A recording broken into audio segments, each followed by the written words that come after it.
So today, the largest IT failure in the history of computers happened today.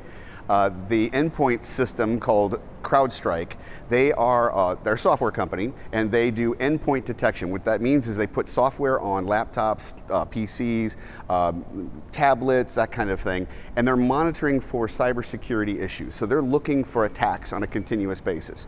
The problem that happened last night was that their software gets installed in the core of the Windows operating system.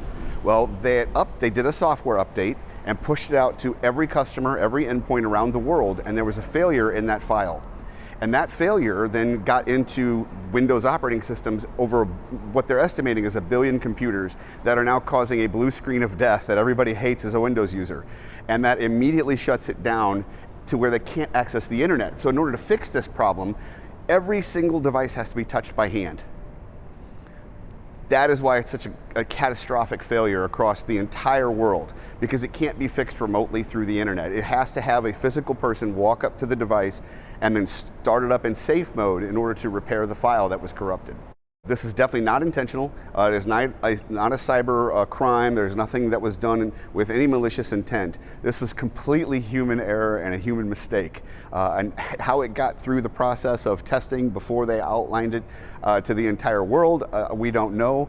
But this is definitely not intentional and definitely not a cyber attack. Right now, there's no private info at risk. This is strictly stopping a Windows machine from starting and operating normally. So nothing has been stolen, nothing's been corrupted like that. It's literally just a file that will not allow the Windows operating system to open.